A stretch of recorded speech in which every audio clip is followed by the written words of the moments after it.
Olá pessoal, tudo bem com vocês? Hoje eu vou continuar falando sobre a Guerra Fria, aquele conflito que durou de 1945 a 1991, colocando os Estados Unidos e a União Soviética de lados opostos. Como eu adiantei na última aula, hoje eu vou falar só sobre os anos 1960, que provavelmente foram os anos mais emblemáticos da Guerra Fria, com uma efervescência cultural, política e social bastante intensa, que faz esses anos talvez os anos mais dramáticos aí do conflito. A década de 1960 na Guerra Fria já começa com um momento de alta tensão, que foi a crise de Berlim em 1961. Eu comentei também com vocês na aula passada, caso vocês não lembrem da aula passada, é só clicar aqui em cima, que a Alemanha foi dividida entre os países vencedores da Segunda Guerra Mundial e ocupada por esses países. Não só a Alemanha, como a cidade de Berlim também foi dividida e ocupada por esses 4 países. Então a cidade de Berlim tinha ocupação lá da União Soviética, da França, dos Estados Unidos e da Inglaterra. Mas a cidade de Berlim ficava toda dentro da Alemanha Oriental, que era um país comunista, um país que fazia parte da área de influência da União Soviética. Então a parte ocidental de Berlim, que era a parte ocupada pelos Estados Unidos, França e Inglaterra, na verdade era como se fosse uma ilhazinha capitalista dentro de um mar socialista que era a Alemanha Oriental. E ela era só parte da cidade de Berlim. Em 1961, rolou uma treta forte entre esses países quando a União Soviética proibiu a circulação de pessoas de um lado para o outro sem autorização. Isso aconteceu porque a União Soviética vinha forçando há um bom tempo a barra junto aos Estados Unidos, a Inglaterra e a França, para que Berlim Ocidental fosse desocupada por esses países e entregue à Alemanha Oriental. Portanto, deixaria de ter essa ilhazinha aí capitalista que era parte da cidade de Berlim dentro da Alemanha Oriental. E a Alemanha Oriental passaria a ser, portanto, toda socialista, inclusive a parte ocidental de Berlim. Mas os Estados Unidos se recusavam a devolver esse território para a Alemanha Oriental, desocupar esse território, até que então, por ordem da União Soviética, as fronteiras entre Berlim Ocidental e Berlim Oriental foram fechadas, ninguém mais pode passar. Foram estabelecidos postos de controle nas fronteiras entre Berlim Ocidental e Berlim Oriental, vale dizer que é a mesma cidade. Imaginem só, por exemplo, o Rio de Janeiro dividido em 2 territórios e você tivesse que passar por postos de controle para sair de parte do Rio de Janeiro e ingressar na outra parte do Rio. É mais ou menos essa situação. E daí, então, está lá a cidade fechada. Algumas pessoas ainda podiam circular, como oficiais dos exércitos, diplomatas, eles podiam circular de um lado da cidade para o outro. Mas ainda assim, a União Soviética cada vez querendo mais controle, até que num belo dia ela estabeleceu, lá em 1961, que inclusive militares e diplomatas iam ter que ser inspecionados para sair de Berlim Ocidental e entrar em Berlim Oriental. E justamente nesse dia em que mudou a regra, um oficial americano tenta sair de Berlim Ocidental e entrar em Berlim Oriental para ir ao teatro, e ele é parado num dos postos de controle de travessia de um lado de Berlim para outro, que era o Checkpoint Charlie, que inclusive é um ponto turístico hoje em Berlim. Tem lá o posto de controle até hoje, óbvio que ele não funciona mais como passagem de um país para outro, mas se você quiser você pode levar o seu passaporte lá e que o pessoal, como souvenir, carimba um carimbo da antiga Alemanha Oriental lá no seu passaporte. É claro que você pede uma folha de passaporte para ter esse souvenir, mas enfim. E daí então, esse militar resolveu lá entrar em Berlim Oriental e ele não foi autorizado e ele foi detido pelas forças da União Soviética que estavam lá controlando a fronteira entre a Alemanha Ocidental e a Alemanha Oriental. E isso gerou um problema diplomático danado, afinal de contas, era um oficial americano preso pela União Soviética. E dali a horas começaram a chegar tanques americanos ali na rua onde fica o Checkpoint Charlie, o cara estava ali detido ali por perto, e tanques americanos chegaram na rua, e logo em seguida tanques soviéticos também chegaram na rua, e uma rua estreita, pequena, assim, num espaço de 50 metros, tinham tanques dos Estados Unidos e da União Soviética apontando um para o outro, esperando a resolução do impasse lá da detenção do oficial americano. Isso é tão bizarro que até a imagem disso que vocês podem ver aqui é bizarra. Os tanques ali de frente um para o outro, meio que se encarando. E se alguém ali por tensão começasse a atirar, todo mundo ia começar a atirar um no outro e daí ia começar a Terceira Guerra Mundial. Então esse episódio da crise de Berlim foi um momento bastante tenso e ele só foi resolvido porque o presidente americano e o líder da União Soviética entraram em contato direto. Eles tinham estabelecido pouco tempo antes uma linha de telefone direta que ligava o gabinete do presidente dos Estados Unidos até o líder da União Soviética. E daí o Kennedy e o Khrushchev, que era o líder da União Soviética, entram em contato e decidem que eles vão tirar os tanques dali e a tensão passa um pouquinho. Mas como resposta à questão do fechamento da fronteira entre Berlim Ocidental e Berlim Oriental, os soviéticos resolvem depois construir um muro cercando, na verdade, Berlim Ocidental. Afinal de contas, Berlim Ocidental é que é essa ilha dentro da Alemanha Oriental. Então eles resolvem construir um muro cercando Berlim Ocidental. Ninguém pode sair dali para a Alemanha Oriental e ninguém da Alemanha Oriental pode entrar em Berlim Ocidental. Então fazem um muro cercando a cidade. Esse muro começa a ser... a maior parte dele foi construído em uma noite apenas. E daí um belo dia você está lá em Berlim e no outro dia a cidade está separada por um muro. Aqui tem imagens da construção do muro, vocês podem ver. E isso acabou separando famílias, acabou separando pessoas que tinham tido em algum momento autorização para circular de um lado para o outro. E acabou provocando cenas bizarras. Aqui, por exemplo, vocês podem ver pais levantando seus filhos para que parentes do lado oriental possam vê-los através do muro, por cima do muro, porque as famílias foram separadas pela construção do muro.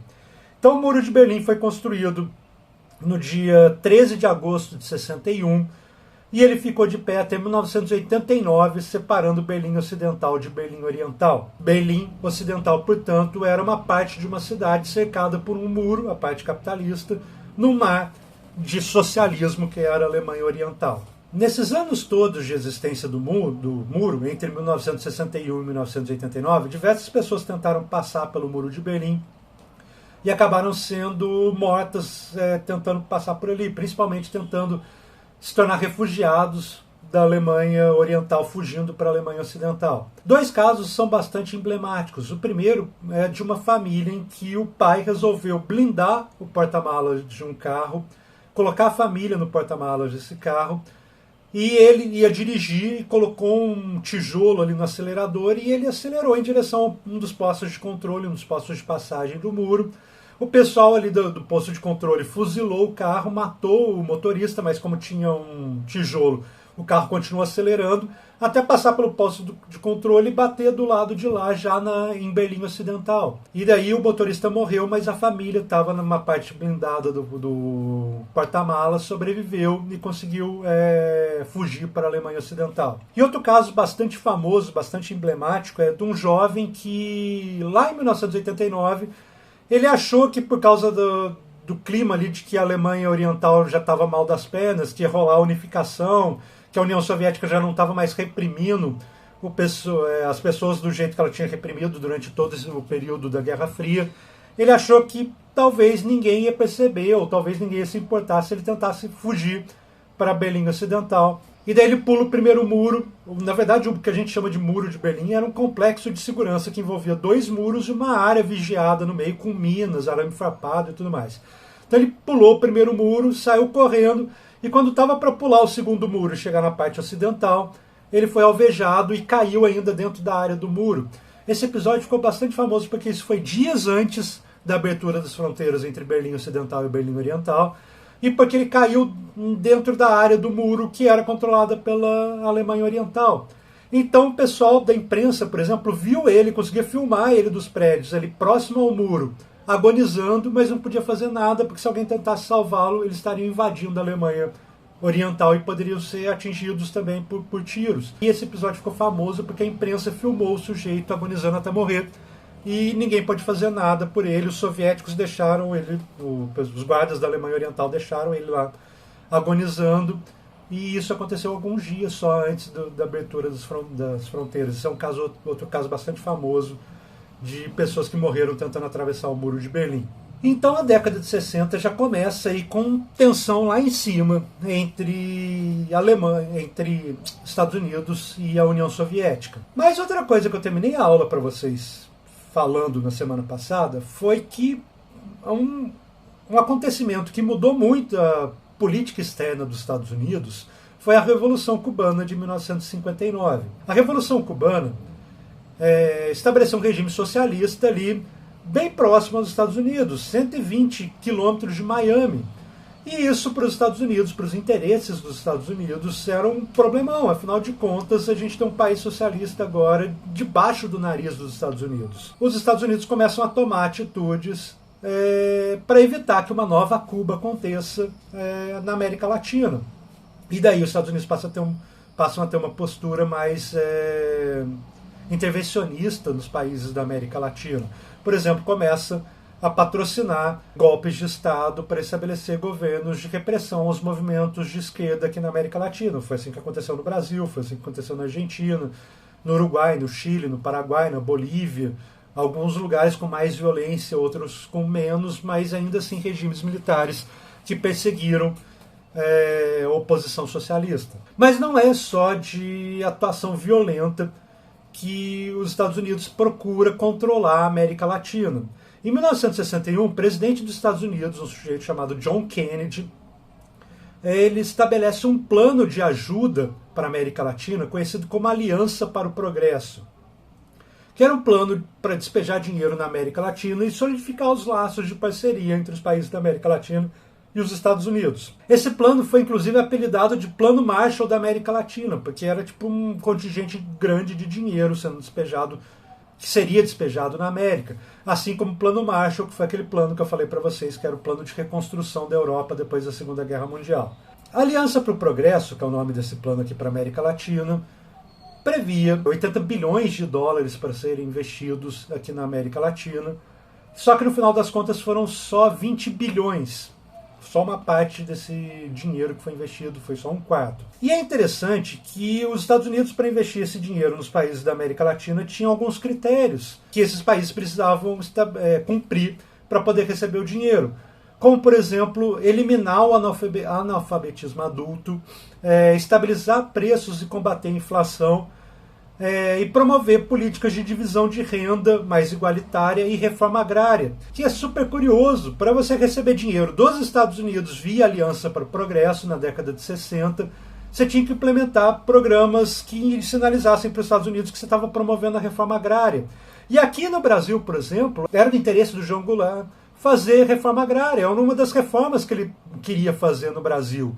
E era uma das coisas, essa proposta dele de reforma agrária foi uma das coisas que causou a inimizade dele com os militares, a ponto dos militares quererem derrubar o João Goulart. Ou seja, o João Goulart estava fazendo algo que, pelas regras lá do Aliança para o Progresso, era uma coisa que garantiria que ele recebesse dinheiro dos Estados Unidos, mas aqui no Brasil era visto como ameaça comunista e por isso os militares se juntaram para derrubar o João Goulart do poder em 1964, no que ficou conhecido como golpe militar. Mas então, os Estados Unidos tinham esse programa de distribuição de recursos aqui para a América como forma de solidificar os laços e fazer parcerias políticas. E a ideia era justamente trazer esses países para um alinhamento automático com os Estados Unidos. Mas não é só de dinheiro e tentativa de parceria que vive essa relação dos Estados Unidos com a América Latina. Os Estados Unidos estão bastante vigilantes em relação a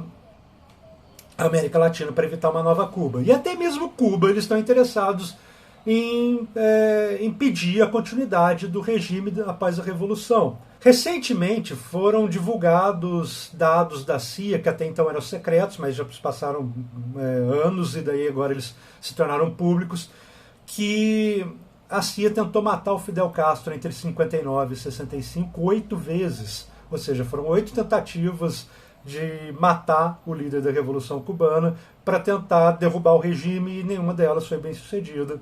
O Fidel Castro sobreviveu a todas essas tentativas de assassinato. Mas os Estados Unidos vão interferir em Cuba diretamente, tentando derrubar o governo.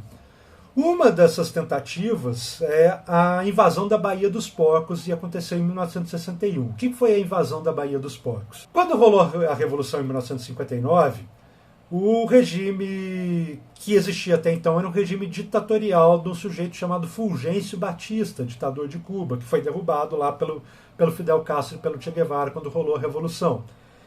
E quando rolou a Revolução, não só o Fulgêncio Batista, como membros do exército cubano, o pessoal da elite econômica de Cuba, donos de hotéis e cassinos que estavam lá em Cuba. Esse pessoal todo foge de Cuba quando as tropas do Fidel entram em Havana. E daí eles vão geralmente lá para os Estados Unidos. Chegando lá nos Estados Unidos depois da Revolução, esse pessoal todo que está fugido da Revolução Cubana, que são burgueses, industriais, essa coisa toda, eles são treinados pela CIA para montar um grupo de guerrilheiros que a CIA vai ajudar a desembarcar em Cuba para formar um grupo guerrilheiro que tinha como função derrubar o Fidel Castro e o regime cubano depois da Revolução. E daí esse episódio, então, é conhecido como Invasão da Baía dos Porcos, quando esses caras cubanos refugiados lá nos Estados Unidos são treinados pela CIA e desembarcados lá em Cuba, na Baía dos Porcos, para tentar derrubar o regime do Fidel. E essa tentativa fracassou também retumbantemente. Em cerca de 3 dias, 4 dias, o exército lá do Fidel Castro, o exército revolucionário cubano, conseguiu derrotar esses guerrilheiros que estavam sendo desembarcados pela CIA. O pessoal não conseguiu sequer sair da praia, na verdade, onde eles foram desembarcados. E daí, então, teve a vitória do pessoal da Revolução. Inclusive, o próprio Fidel Castro tomou frente nos combates, no comando desses combates. Aqui aparecem, por exemplo, tanques do Exército Revolucionário Cubano indo lá para a praia onde estavam desembarcando os guerrilheiros. E o Fidel comandou as tropas nesse combate de um desses tanques. Foi um fracasso total esse plano, mas isso é bastante importante porque ficou claro para Cuba e para a opinião internacional que os Estados Unidos estavam atuando diretamente, claramente, para desestabilizar e derrubar o regime cubano. E, portanto, Cuba começa a se aproximar da União Soviética como forma de ter uma parceria de defesa contra os Estados Unidos.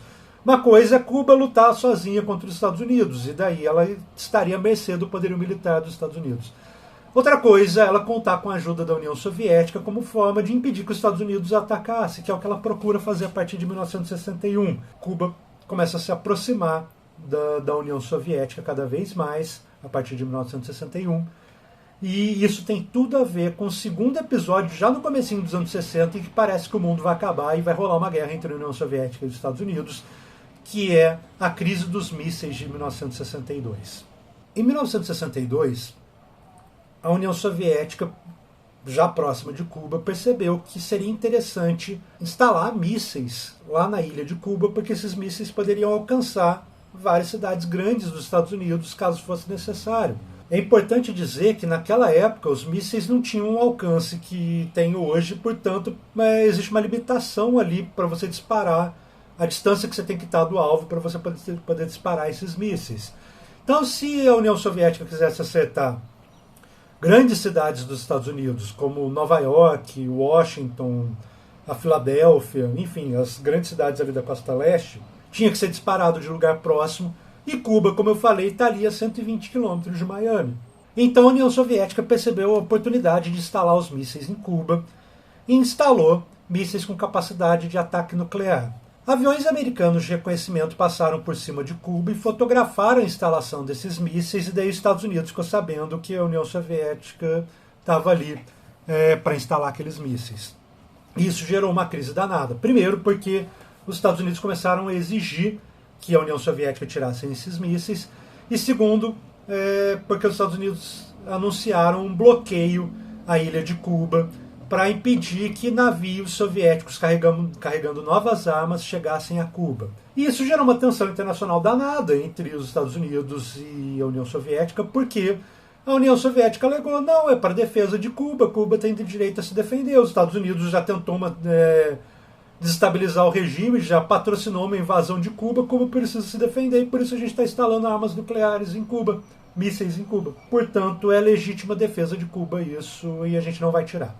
E os Estados Unidos falou então que se algum navio soviético não deixasse ser inspecionado pelo bloqueio que a Marinha Americana ia fazer em torno da ilha de Cuba para ficar fiscalizando todo navio que chegasse, para não ter armas, se ela pegasse algum navio soviético, esse navio ia ser apreendido. Então a gente está no limite da tensão entre a União Soviética e os Estados Unidos. Imagina se um navio soviético fosse apreendido pelos Estados Unidos, qual seria a reação da União Soviética?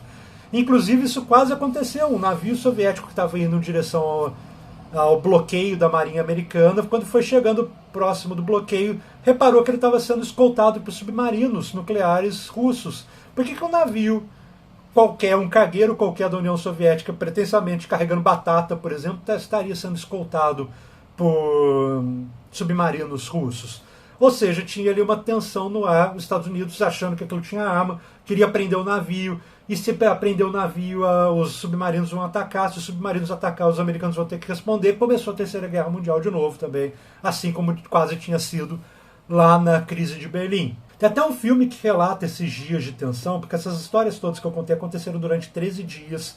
Esse filme chama 13 Dias que Abalaram o Mundo, que conta, é um filme que conta essa história aí da crise dos mísseis de Cuba. E daí aquela tensão toda no ar, vai começar, não vai começar a guerra, todo mundo prendendo a respiração, até que de novo a linha direta entre o Khrushchev e o Kennedy resolve o problema.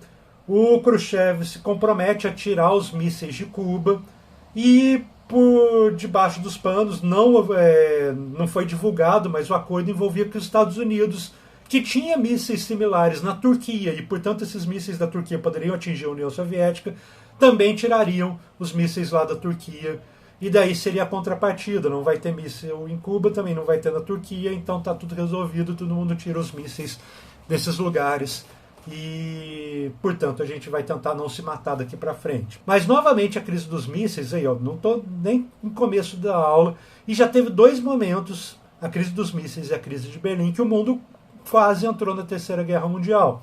É um período de bastante tensão. Essa história toda aí de tensão entre Estados Unidos e União Soviética fez com que o Kennedy e o Khrushchev começassem a procurar se aproximar para evitar novas tensões, para começar um período de distensão, na verdade, das relações entre os Estados Unidos e a União Soviética. Esse período de distensão começa, inclusive, antes dessas duas tensões que eu falei.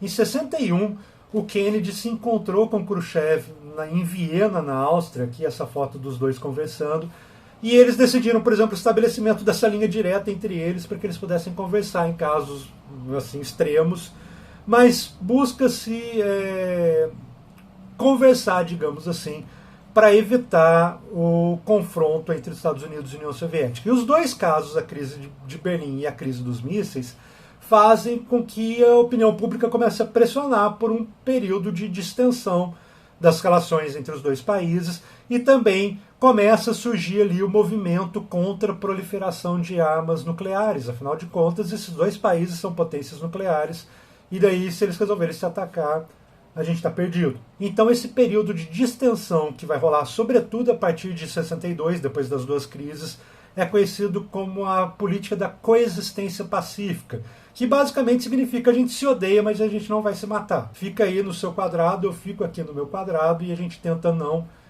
matar um ao outro usando armas nucleares, beleza? O período de coexistência pacífica foi influenciado por essas duas grandes crises aí do começo dos anos 60. Então percebam que boa parte aí das tensões e das relações internacionais que os Estados Unidos está estabelecendo tem a ver com a questão cubana. Voltando a essa lógica de tentar impedir que uma nova Cuba aconteça na América, os Estados Unidos começam a patrocinar, como eu falei, golpes de Estado aqui na América Latina.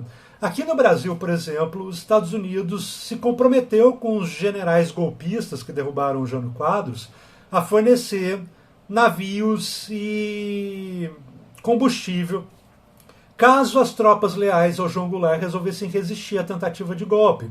Se as tropas do exército leais ao João Goulart resistissem, teria um conflito armado entre o pessoal golpista e as tropas legalistas. E os Estados Unidos tinha se comprometido em negociações com os líderes golpistas, com Castelo Branco e com Costa e Silva, que os Estados Unidos, portanto, forneceriam o material militar necessário caso essa guerra civil acontecesse. No final das contas, não aconteceu. O João Goulart resolveu não resistir à tentativa de golpe, porque ele não queria desencadear uma guerra civil. E daí, portanto, o golpe se consolidou com relativa facilidade até. Mas se tivesse rolado a Guerra Civil, os Estados Unidos teriam participado. Essa operação de ajuda dos Estados Unidos já tinha até nome, que era a Operação Brother Sun. E os Estados Unidos, então, está diretamente relacionado ao estabelecimento desses regimes militares aqui na América do Sul. Isso fica mais claro nos anos 70, mas desde os anos 60 os Estados Unidos já está interessado em promover essas ditaduras. Tanto que, por exemplo, um dos principais sujeitos que fazem a mediação entre as ditaduras e os Estados Unidos é o próprio secretário de Estado dos Estados Unidos, um sujeito chamado Henry Kissinger, que aparece o tempo todo tramando junto com lideranças militares aqui da América Latina para estabelecer regimes militares. Por exemplo, aqui nessa foto a gente vê o secretário de Estado dos Estados Unidos, esse tal de Kissinger, junto com Pinochet, Augusto Pinochet, ditador do Chile, que foi de longe a ditadura mais sanguinária acontecida aqui na América do Sul durante esses anos da Guerra Fria. A ditadura do Pinochet se estabeleceu em 73, quando eles derrubam do poder o Salvador Allende, e vai até 1990, e se estima, e tem uma estimativa aí de mais de 100 mil pessoas que morreram ou desapareceram na ditadura chilena por causa do controle do Pinochet, da perseguição a esses grupos de esquerda. E aí, na foto que eu mostrei para vocês, apareceu o secretário de Estado americano negociando lá com Pinochet. Inclusive, esse Kissinger que eu falei é um dos principais articuladores intelectuais de um plano de combate coletivo a movimentos de esquerda aqui na América Latina, que ficou conhecido como Operação Condor. Mas na próxima aula eu falo da Operação Condor com mais calma. O importante é que os Estados Unidos está envolvido diretamente no combate a esses movimentos de esquerda aqui na América Latina. Vale dizer que os movimentos de esquerda na América Latina também estão se proliferando depois de Cuba. Do mesmo jeito que Cuba escancara para os Estados Unidos uma ameaça de movimentos socialistas aqui na América, do ponto de vista dos movimentos socialistas, Cuba é a manifestação de que é possível, de que, se rolou em Cuba uma revolução socialista, a gente consegue fazer em outro lugar também. Exemplo de Cuba serve tanto para os Estados Unidos aumentar a repressão, como para os movimentos de esquerda se sentirem mais entusiasmados. Afinal de contas, é sim possível estabelecer um regime socialista aqui na América. Cuba conseguiu, nós podemos conseguir também. Proliferam movimentos de esquerda aqui na América Latina depois da Revolução Cubana. Aqui no Brasil a gente teve vários de combate à ditadura, por exemplo, como o MR8, como Colina, o VAR Palmares. O Che Guevara resolve participar de movimentos socialistas em outros lugares. Ele se recusa a ficar em Cuba, ele quer continuar participando de revoluções e, portanto, ele vai lutar na Bolívia, inclusive onde ele é morto. Ou seja, também rolam vários movimentos aí revolucionários de esquerda que começam a aparecer na América, inspirados pela Revolução Cubana. Mas não é só de política e guerra que a gente está presenciando ali nesse período da década de 60 na Guerra Fria. Também tem a política e a guerra travestida de ciência acontecendo ali durante os anos 60. Outra coisa bastante interessante que marca os anos 60 da Guerra Fria é a tal da corrida espacial, que a gente pensa que é pelo desenvolvimento da ciência, para pesquisar o espaço e tudo mais, ou seja, uma coisa mais científica, mas na verdade tem tudo a ver com desenvolvimento militar. Por que isso? Porque, como eu acabei de falar, os mísseis, o alcance deles não era tão assim gigantesco como é hoje. Para eu poder atingir um inimigo, eu tenho que disparar esse míssil de razoavelmente próximo dele. O desenvolvimento da indústria aeroespacial, dos foguetes e tudo mais, está diretamente relacionado a desenvolver tecnologia para ser usada com fins militares. E a corrida espacial vai servir para essas duas coisas, tanto para o desenvolvimento de tecnologia, no caso os foguetes que vão levar o homem à Lua, por exemplo, mas que podem ser foguetes que transportem armas nucleares, por exemplo, para alcançar o outro lado do mundo. Se eu chego na Lua com aquele foguete, eu consigo chegar do outro lado do mundo. E também vai servir como propaganda. Afinal de contas, os Estados Unidos e a União Soviética colocam que eles vão ser os primeiros a levar homens para a Lua. E daí tem uma questão também de propaganda envolvida aí por trás. Quem vai vencer essa corrida entre eles e quem vai usar isso como propaganda do melhor regime. Então a corrida espacial, que também é um símbolo dos anos 60, tem tudo a ver com corrida armamentista e também com propaganda do período da Guerra Fria. Deixa eu falar um pouquinho para vocês sobre a corrida espacial. A corrida espacial está tão relacionada à corrida armamentista que um dos principais nomes do desenvolvimento da tecnologia aeroespacial americana é um sujeito que aparece aqui nessa foto em roupas civis, cercados de sujeitos vestidos de nazistas, né? São generais do exército alemão em volta desse sujeito de roupa civil. Esse sujeito de roupa civil é um major da SS, que é aquela guarda do partido nazista que eu falei para vocês, que é o principal grupo relacionado ao Holocausto. Esse sujeito aí é um sujeito chamado Wernher von Braun. E ele ajudou a desenvolver os primeiros mísseis lá para a Alemanha nazista, antes de começar a Segunda Guerra Mundial. Falei para vocês na aula sobre a Segunda Guerra Mundial que assim que a Segunda Guerra Mundial terminou, que os americanos chegaram em Berlim, que os soviéticos chegaram primeiro, logo em seguida os americanos, o pessoal do Serviço Secreto dos Estados Unidos se preocupou em prender vários cientistas que ele sabia, através de espionagem, que existiam lá na Alemanha, trabalhando para a Alemanha nazista, e levar esses caras para os Estados Unidos. Um desses caras é o sujeito da foto que eu mostrei para vocês, o major da SS, ex-major da SS, Wernher von Braun, que vai parar lá nos Estados Unidos e passa a ser o cabeça do desenvolvimento do programa aeroespacial americano. Como ele estava desenvolvendo já mísseis com usos militares, daí para adaptar isso para desenvolver foguetes que vão para a Lua é um pulo. E o Wernher von Braun vai começar a trabalhar para os Estados Unidos desde 1945 para tentar desenvolver esses foguetes. Tá? Então os Estados Unidos conta com um sujeito que fazia parte lá da SS como o principal nome do programa espacial americano.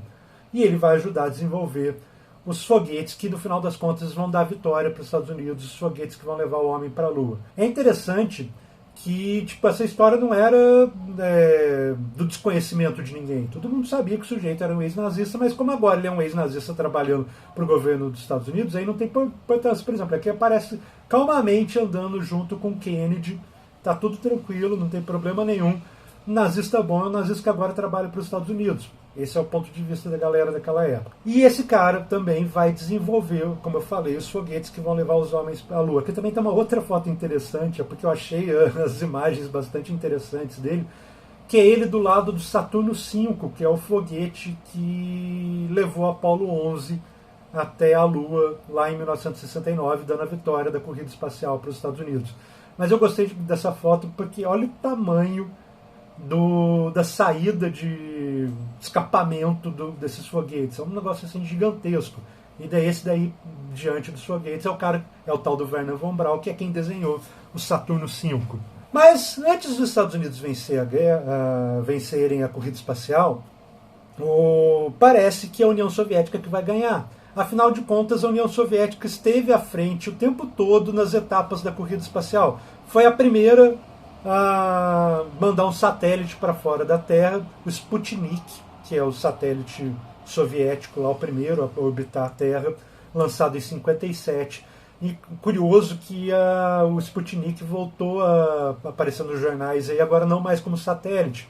Sputnik V é o nome da vacina que o pessoal lá da Rússia desenvolveu para combater Covid. E é curioso que isso é uma clara provocação, porque o Sputnik foi o primeiro satélite posto em órbita pela União Soviética, e agora a primeira vacina para combater o Covid, os caras vão lá e botam o Sputnik, fazendo uma clara referência àquela vitória da União Soviética durante a Guerra Fria, ou seja, é uma provocação o nome da vacina. Então os soviéticos estavam na frente, porque eles tinham colocado o primeiro satélite em órbita, tinham colocado o primeiro homem, Yuri Gagarin, a sair da Terra em 1961, colocaram a primeira mulher, a Valentina Tereshkova, a sair da Terra em 1963. Inclusive os dois aparecem nessa imagem aqui. Essa imagem tem o Yuri Gagarin, que é esse do canto, acenando. É o primeiro homem a ir para o espaço. A mulher ali no meio é a Valentina Tereshkova, a primeira mulher a ir para o espaço.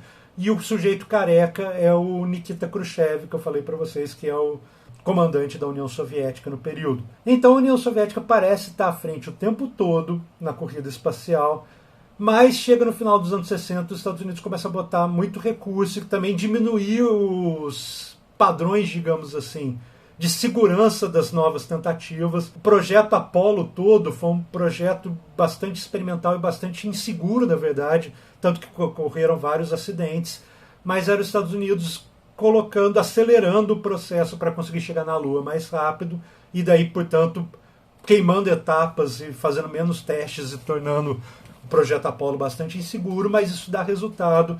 Em 1969, os Estados Unidos colocam o primeiro homem na Lua. Essa imagem aqui, por exemplo, é do astronauta Buzz Aldrin, o segundo cara a pisar na Lua, e a foto foi tirada pelo primeiro cara a pisar na Lua, Neil Armstrong. E é interessante que o Neil Armstrong aparece refletido na viseira do Buzz Aldrin. Esses dois caras foram os dois primeiros homens a pisar na Lua, e daí os Estados Unidos venceram a corrida espacial. Uma coisa interessante é que essa primeira viagem para a Lua incluía 3 astronautas, os 2 que iam descer no módulo lunar até a Lua, o Buzz Aldrin e o Neil Armstrong, e um terceiro, que agora me fugiu o nome dele, que Michael Collins, obrigado, recebi uma cola aqui uma voz. Esse terceiro ele ficou no foguetinho que não ia descer para a Lua, ele só estava esperando o módulo voltar para acoplar e depois voltar para a Terra. O que, do meu ponto de vista, é uma coisa muito triste. Imagina só, você é um astronauta e é o cara que ficou assim de chegar na Lua, um dos primeiros a chegar na Lua, mas você não desce para a Lua, você fica ali só orbitando, esperando os caras voltarem. Poxa, eu me senti muito frustrado da vida de ser esse sujeito que ficou assim de chegar na Lua e no final não pisou nela. Mas enfim, então são os 3 aí, astronautas americanos, os primeiros a chegarem na Lua. 2, na verdade, que chegaram, e um que ficou só olhando e chupando o dedo. Eu fico triste, eu ia ficar muito frustrado com uma situação dessa. O importante é que os Estados Unidos acabaram vencendo a corrida espacial. Mas não é só de eventos dramáticos, do ponto de vista científico e político, que os anos 60 acabaram entrando assim, para a história da Guerra Fria. Os anos 60 é particularmente marcado pelas convulsões sociais que estão acontecendo ali naquele período. Parece que todo mundo percebeu que a luta política, que a luta social era o que deveria ser feito. Então os anos 60 também marca talvez o auge, ou um dos maiores momentos de várias lutas sociais em vários países do mundo, nos Estados Unidos, na França, na Tchecoslováquia, no Brasil. Parece que está todo mundo indo para as ruas com o imaginário de que é possível mudar o mundo. Então deixa eu falar um pouco dessas lutas sociais, que são talvez uma das coisas mais marcantes da década de 60. Vou começar pela situação dos Estados Unidos. Os Estados Unidos, eles presenciam um momento ali de maior engajamento na luta pelos direitos civis dos negros. É interessante falar isso porque agora, com o movimento do Black Lives Matter, os Estados Unidos voltou a aparecer no noticiário relacionado à luta do movimento negro, relembrando a luta dos direitos civis.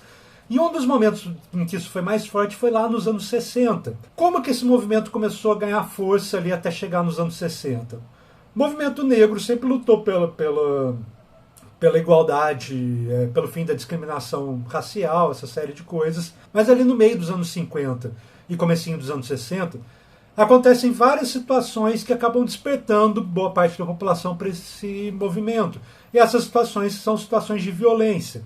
Por exemplo, em 1955 aconteceu uma história bastante impressionante, que foi o assassinato, o linchamento de um garoto negro de 14 anos chamado Emmett Till. Esse garoto, ele supostamente estava numa loja em que ele assoviou por uma mulher branca, casada, e o marido dela foi lá na casa em que o garoto de 14 anos morava, pegou o garoto à força, arrastou ele para fora de casa, torturou o garoto junto com os amigos, mataram o moleque, depois de ter linchado, e jogaram o corpo num rio. Passou um tempo, o corpo apareceu, era um assassinato, tinham que identificar os culpados, prenderam lá os suspeitos, os caras que tinham espancado o garoto, e no dia do julgamento perguntaram para o tio do garoto, que viu o pessoal levando o garoto para ser torturado, perguntaram se ele podia identificar naquela sala quem é que tinha cometido o crime. Ele identificou, e ainda assim os culpados pelo crime foram inocentados. Então foi um garoto de 14 anos que foi linchado e os brancos que assassinaram que assassinaram esse garoto foram inocentados. Esse caso foi bastante dramático em 1955 lá nos Estados Unidos e causou uma comoção popular grande. Fazendo um paralelo, hoje seria mais ou menos como o assassinato do George Floyd, que aconteceu recentemente agora em 2020 lá nos Estados Unidos. Outro episódio logo em seguida que também ficou bastante emblemático e fez o pessoal voltar a participar do movimento negro com bastante força foi o caso da Rosa Parks. A Rosa Parks estava num ônibus em que tinha assentos para brancos e assentos para negros e ela se recusou a se levantar do assento que supostamente era só para brancos e ela foi presa por isso, porque ela se recusou a se levantar lá do banco para brancos. Inclusive tem uma foto aqui dela sendo fichada quando ela foi presa. Uma foto bastante interessante também. E esses dois casos mostravam como a segregação racial nos Estados Unidos era intensa. Afinal de contas, era ainda legal segregar negros e brancos, fazer casas, bairros para negros, impedir o acesso de negros a determinadas escolas. Tinham escolas que eram só para brancos, escolas públicas. Isso, ou seja, a segregação era institucionalizada. E daí nos anos 60, o movimento negro, no final dos anos 50 e nos anos 60, o movimento negro começa a ganhar força justamente por causa desses atos de segregação que eram bastante assim, absurdos e faziam o pessoal se engajar na luta do movimento negro. Nos anos 60 surgem lideranças para esse movimento negro, mas as duas principais eram Martin Luther King, um pastor luterano, e o Malcolm X, um intelectual e tudo mais, e eles tinham propostas diferentes para o movimento negro. Enquanto Martin Luther King era um sujeito que defendia a não violência, a resistência pacífica, a desobediência civil como forma de resistência pacífica, o Malcolm X era um cara já a favor de atitudes mais agressivas contra o Estado. Mas os anos 60 presencia, digamos assim, um boom do movimento negro nos Estados Unidos e eles lutando por melhoras. Tem vários momentos em que o movimento negro dos Estados Unidos consegue fazer grandes manifestações em busca da lei dos direitos civis, como, por exemplo, em 1963, na Marcha para Washington, quando eles colocaram milhões de pessoas, acho que 1 milhão de pessoas, não chega a ser milhões, mas pelo menos 1 milhão de pessoas, lá em Washington, e essa foto aqui mostra a multidão, junto com artistas, intelectuais, pedindo que fosse promulgada uma lei garantindo os direitos civis para as pessoas negras e o fim da segregação racial. É nesse episódio, nessa marcha para Washington, que o Martin Luther King acaba fazendo aquele discurso pelo qual ele é famoso.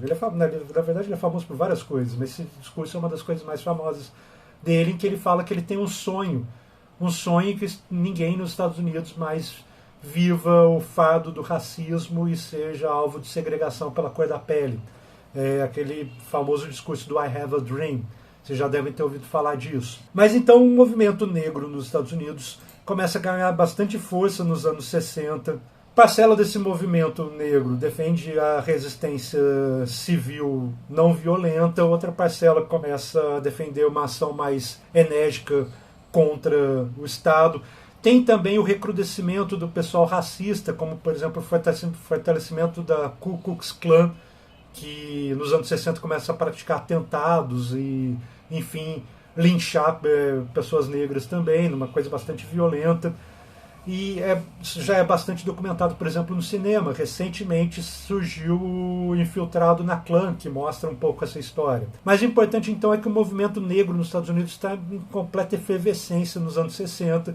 E nos anos 60 eles conseguem fazer as leis contra a segregação racial, que é uma vitória do movimento. Embora, obviamente, isso não acabe com o racismo, pelo menos o racismo passa a ser condenado agora legalmente. E o outro episódio bastante famoso dessas lutas é quando o pessoal lá do movimento mais enérgico, mais, digamos assim, não tão não violento, começa a se juntar e forma um partido, que é o Partido dos Panteras Negras. Vocês já devem ter ouvido falar, Partido dos Panteras Negras, que inclusive tinha como símbolo o braço levantado, assim, com uma luva negra, simbolizando a resistência do povo negro, o uso do povo negro o uso de Black Power e outras coisas assim. Inclusive, não sei se vocês conseguem ver, está aqui uma camiseta de um dos jogadores mais importantes da história do Esporte Clube Corinthians Paulista, que fazia gols e levantava o braço assim,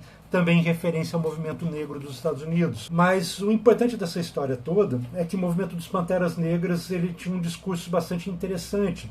Vocês sabem que está lá na Constituição dos Estados Unidos que é direito do cidadão americano portar armas, inclusive para se defender do autoritarismo do Estado.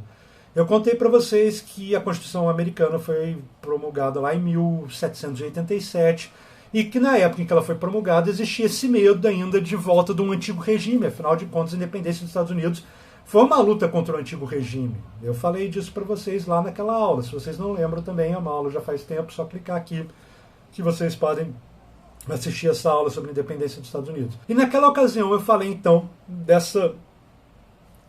desse trecho da Constituição dos Estados Unidos que diz que todo cidadão pode portar armas, inclusive para se defender do autoritarismo do Estado, porque aquilo fazia sentido naquele contexto. Então, na década de 60, final da década de 60, o Partido dos Panteras Negras, que é um partido do movimento negro, do movimento Black Power, encoraja os negros americanos a se armar, inclusive, para se defender do autoritarismo do Estado. A lógica é a lógica constitucional. Nós não queremos tomar o poder, eles diziam. Nós não somos um partido revolucionário no sentido de querer tomar o poder. Mas é nosso direito se armar, inclusive para se defender do autoritarismo do Estado. E a polícia é violenta com os negros. Então a gente tem que se armar para nos defender. Então o nome completo, na verdade, do Partido dos Panteras Negras era Partido dos Panteras Negras para a Autodefesa, em que eles defendiam o armamento da população negra dos Estados Unidos para se defender das arbitrariedades da polícia, do Estado, da Ku Klux Klan, enfim. É super interessante que está lá na Constituição dos Estados Unidos dizendo que é direito de todo cidadão portar armas, mas quando foram os negros que reclamaram esse direito, o Partido dos Panteras Negras passou a ser perseguido e várias das suas lideranças foram presas. Mas o movimento ganhou bastante repercussão e tudo mais. Tem até uma imagem famosa quando 2 corredores dos Estados Unidos ganharam medalha de ouro e prata na Olimpíada do México em 1968, na corrida dos 200 metros rasos. Eles vão ao pódio e na hora de receber a medalha eles fazem a saudação dos Panteras Negras. Essa imagem aqui bastante famosa, para mostrar como que o movimento ali estava efervescente ali nos anos 60 e o Comitê Olímpico Internacional considerou isso uma manifestação política e manifestações políticas são proibidas e, portanto, eles perderam as medalhas por ter feito esse ato lá em 1968. Eles perderam as medalhas, mas entraram para a história porque essa foto é absurdamente famosa e um símbolo da luta do movimento negro americano contra a segregação racial. Mas não é só o movimento negro, talvez o movimento negro seja um movimento mais intenso ali dos anos 60 nos Estados Unidos. Mas os Estados Unidos presenciam assim, tipo, um pipocar de movimentos por luta por direitos. Outra coisa que acontece ali no final dos anos 60 nos Estados Unidos é a organização do movimento na época, que era o movimento pela liberação gay, que hoje a gente chamaria de movimento LGBTQ+. Mas naquela época era apenas o movimento nos Estados Unidos chamava Gay Liberation. E isso também ganha bastante força depois de um episódio que é o massacre de Stonewall, em 69, que é quando a polícia de Nova York entra numa boate gay e acaba batendo no pessoal que estava lá dentro. E esse episódio fez com que o movimento, que na época, como eu falei, se chamava movimento gay, começasse a se organizar para reclamar os direitos, para reclamar o fim da perseguição e tudo mais. Vocês conseguem ver, por exemplo, uma manifestação deles em 1969, logo depois de Stonewall. Stonewall ainda é um marco para a luta dos direitos dos homossexuais e, portanto, isso também está lá nos anos 60. Então tem movimento negro, tem o movimento gay, tem o movimento feminista, que também em 68 tem uma manifestação bastante icônica. Em 1968, por ocasião do Miss América, que naquela época já era organizado pelas empresas da família Trump. Então, o Miss América, em 1968, ia acontecer em Long Island, lá perto de Nova York. E daí um grupo de feministas resolveram que iam fazer um protesto na frente do Miss América, porque aquilo era objetificação do corpo feminino. e elas resolveram que elas iam fazer um grande barril onde elas jogariam os sutiãs e outras coisas que seriam símbolo da opressão feminina e tocariam fogo nesse barril, que é o famoso episódio da queima dos sutiãs, que na verdade nunca aconteceu. A polícia não autorizou o uso do fogo, por questão de segurança. Então as mulheres tiraram os sutiãs e jogaram no barril, mas não botaram fogo. Mas enfim, isso entrou para a cultura popular como episódio da queima dos sutiãs. Então percebam que em 68 nos Estados Unidos tem um movimento negro, movimento gay, movimento feminista, todos eles lutando por melhoras, indo às ruas, manifestando sua vontade de mudança, a ampliação dos direitos. Tudo isso marca muito os Estados Unidos ali nos anos 60. E essas coisas todas, a luta de cada grupo acaba meio que se permeando a luta dos outros. E esse episódio todo acaba meio que se misturando também com a contracultura dos anos 60. Dentro desses movimentos aí americanos dos anos 60, parece que perto do movimento negro, do movimento gay, do movimento feminista, o pessoal hippie, por exemplo, era menos engajado, menos identificado com essa coisa das lutas sociais. Mas é super interessante que até o movimento hippie é super engajado nesse período. Primeiro porque eles estão manifestando contra a guerra do Vietnã, eles estão se posicionando claramente, por exemplo, com aquele slogan "faça amor, não faça guerra", eles estão se posicionando claramente contra a guerra do Vietnã, indo nas mesmas manifestações dos outros movimentos. Mas ainda tem uma outra coisa simbólica do movimento hippie de contracultura nos anos 60, que vai contra toda a propaganda do que era ser americano nos anos 60. O que o movimento hippie está propondo é: não vamos produzir demais, além do necessário, e a gente tem que parar com essa lógica de consumir demais, a gente só tem que consumir o necessário. Não tem que ficar comprando coisas só porque saiu algo mais recente, comprando geladeira, carro. Não, vamos diminuir o nosso consumo, vamos ter um consumo mais racional. E essa lógica de não vamos produzir demais e não vamos consumir demais vai diretamente contra aquela propaganda do American Way of Life, que você é o que você consome, ou seja, consome. Até o movimento hippie tinha uma pauta ali que se alinhava esses movimentos todos sociais nos anos 60. Tudo isso com um festival de música acontecendo, Woodstock, artistas se posicionando, o uso de drogas que até então não eram ilegais, porque elas tinham acabado de ser, tipo o LSD, por exemplo, no final dos anos 60 ainda não era ilegal, porque ele não tinha aparecido nos boletins de controle de drogas. Então o pessoal usa essas drogas ainda legalizadas, por assim dizer. Então imagina o caldo cultural e político-social em que esses movimentos estão atuando no final dos anos 60. Todos esses movimentos juntos contra a guerra do Vietnã, pelos direitos das mulheres, dos homossexuais, dos negros, contra o consumismo, contra a guerra, tudo isso ao mesmo tempo no final dos anos 60 nos Estados Unidos. Por isso é um período assim, bastante efervescente culturalmente, e de bastante luta política. As pessoas estavam indo às ruas acreditando que era possível mudar o mundo. Mas eu falei que não era só nos Estados Unidos. Em 68 também, que é quando aconteceram vários desses movimentos nos Estados Unidos, tem a famosa greve geral da França, maio de 68. Em 1968, uma greve de estudantes por um motivo completamente assim, trivial, digamos assim, acabou desencadeando uma greve geral na França. O que aconteceu? Os estudantes da Universidade de Nanterre, na França, começaram a se manifestar contra a decisão da universidade de separar os alojamentos por gênero, alojamento masculino e alojamento feminino. É óbvio que não foi só isso. As universidades francesas, os estudantes franceses vinham denunciando como o regime educacional francês era extremamente conservador, como as universidades tinham uma estrutura conservadora, como que os cursos ainda tinham emendas muito tradicionalistas. E a França tinha vários intelectuais que estavam propondo mudanças, como Foucault, Sartre, a Simone de Beauvoir.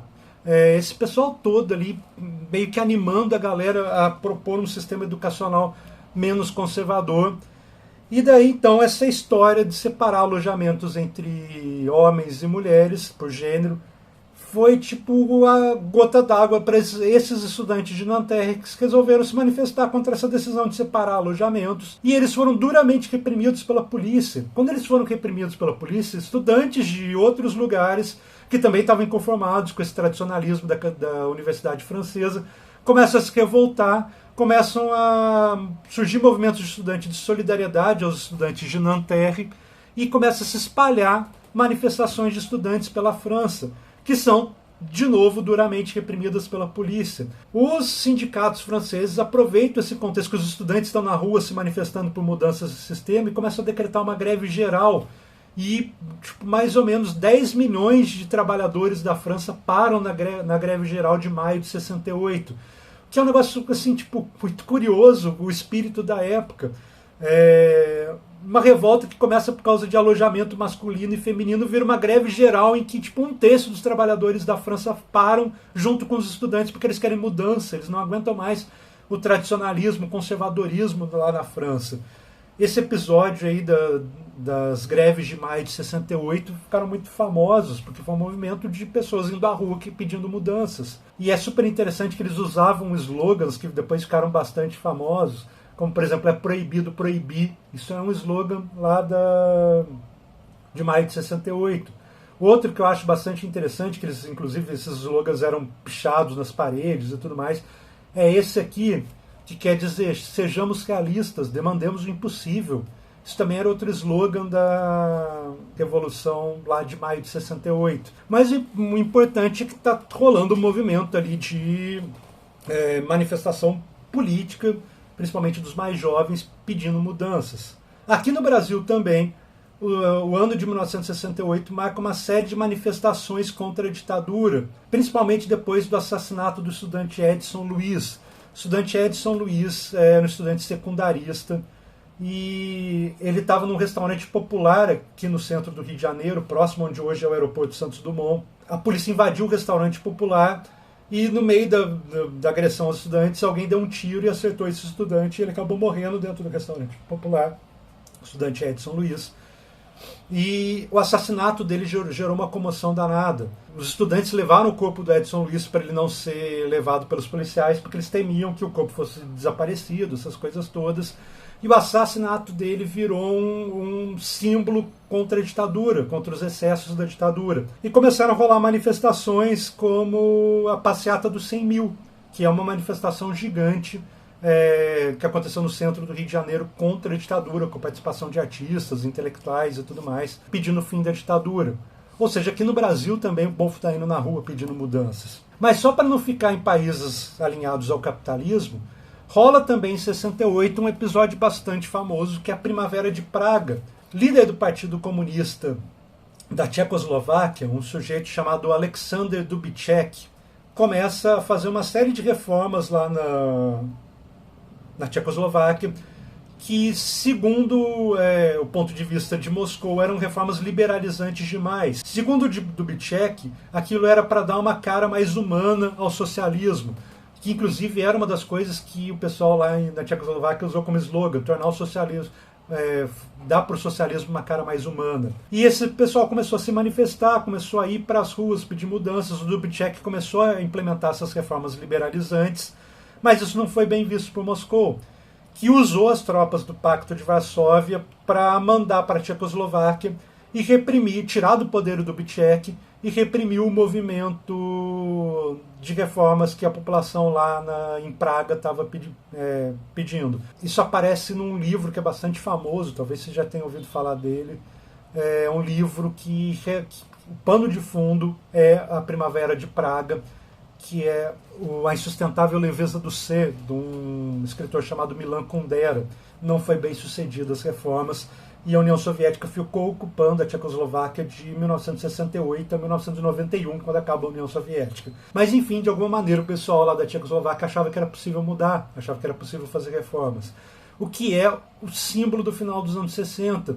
Ali naquele momento, em vários lugares do mundo, eu falei só de alguns, falei dos Estados Unidos, falei da França, falei do Brasil, falei da Tchecoslováquia, mas em vários outros lugares estão tendo manifestações. No México, na Inglaterra, na Argentina, são lugares que estão tendo manifestações populares pedindo por mudanças.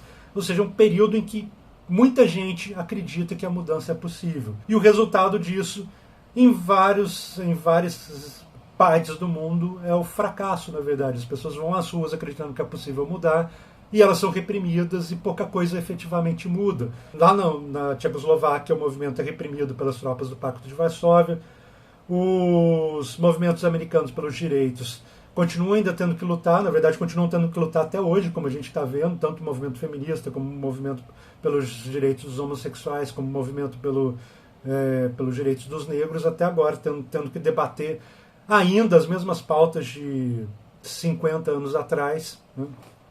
Infelizmente. Aqui no Brasil, o resultado de 68 é o endurecimento maior da ditadura com a AI-5, ou seja, aquele movimento, aquele espírito das pessoas acreditando que era possível mudar o mundo, termina com uma resposta do universo dizendo: não, parece que não é possível mudar não, cara. A passagem dos anos 60 para os anos 70 é um período ali de dúvida sobre a capacidade de mudar o mundo para um lugar melhor, porque esses movimentos todos que pediam mudanças acabam sendo reprimidos ao redor do mundo todo. Enfim, é com essa notícia triste aí que eu termino a aula de hoje. Na semana que vem a gente se vê de novo falando o finalzinho da Guerra Fria, os anos 70 e 80. Bom, pessoal, foi um prazer revê-los. A gente se vê semana que vem. Um abração. Tchau.